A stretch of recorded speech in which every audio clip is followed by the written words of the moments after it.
It's time, my friends, for another Devo tip on agents of revival. Zechariah 4. We're going to look at how tiny faith plus grace equals revival. Well, as God's people rebuild the temple in Jerusalem, Zechariah receives a spectacular vision of a golden lampstand with a bowl on top of it and 7 lamps on it, with 7 lips on each of the lamps. Zechariah 4. This is no ordinary menorah. This lamp has the power of 7 times 7 of blazing light. It's a perfect reminder that it's not by might nor by power, but it's by God's Spirit that ignites and sustains revival. Sheer determination is not enough. Only the Spirit that raised Jesus from the dead can revive the dead. The lampstand is flanked by 2 olive trees, whose branches feed oil into it. The Holy Spirit chooses to flow through people, as symbolized by the 2 olive branches. So in Zechariah's day, the sons of oil were Joshua and Zerubbabel. The vision highlights the fruit of these 2 olive trees.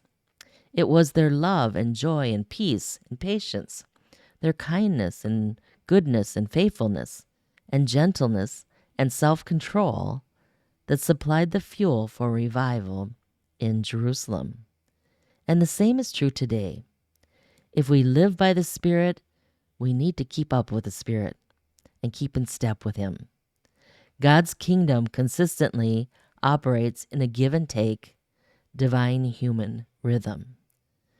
So the call to by my Spirit is a call to dependence, not to passivity. Revival requires an all-hands-on-deck effort on earth and in heaven. Notice the staff meeting in heaven. It's filled with a number of odd creatures like cherubim and seraphim and angels. Having been granted to the heavenly council, God's anointed ones stand in service before the Lord of the whole earth. Zechariah 4:14. During revival, the whole heavenly staff team is on high alert. God created these creatures to help us fill the earth with His glory.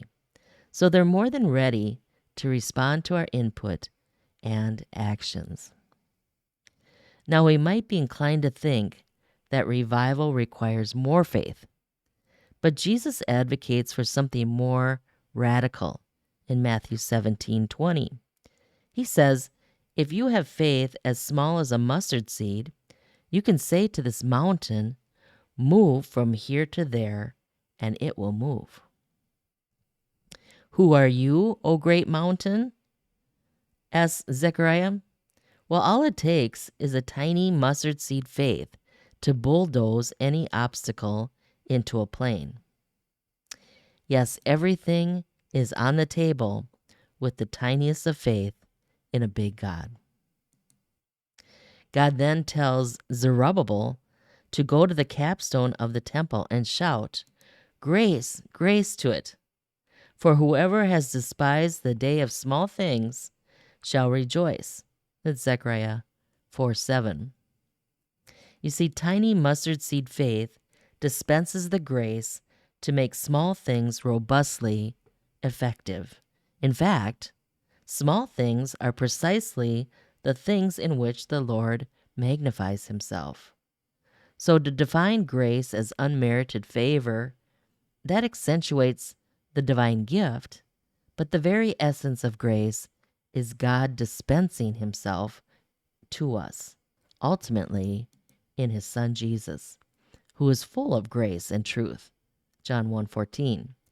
Yes, He embodies grace. Experience Jesus, experience grace.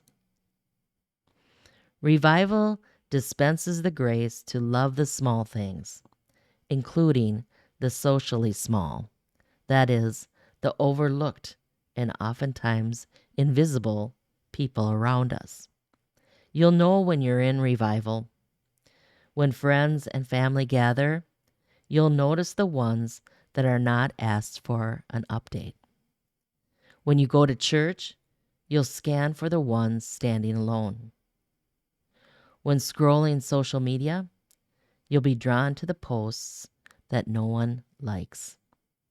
All sure signs that you're experiencing revival.